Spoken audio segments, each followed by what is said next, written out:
Let's start with the scratch test.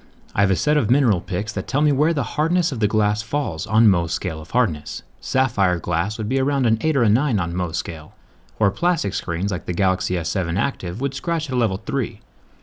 Normally, the average smartphone will start scratching at a level 6, and this appears to be the case with this new iPhone 7. It is on par with the typical smartphone screen hardness. Coins and keys won't scratch it, but you should keep it protected anyway. There are still plenty of abrasive materials in the environment, hiding in the pockets of your jeans or purse that can cause scratches to the screen of your phone.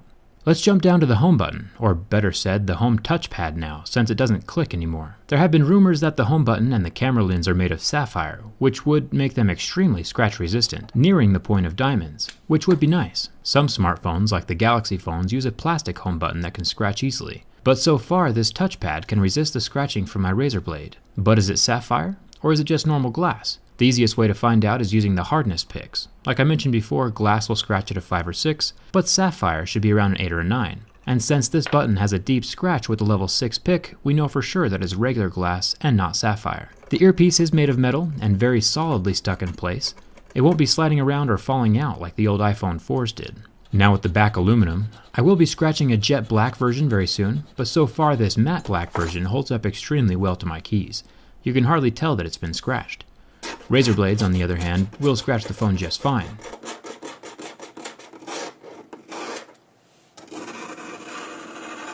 And this is why I always keep my razor blades in a separate purse. You should too, unless you want one of these $800 aluminum curlicues. Now for the camera lens.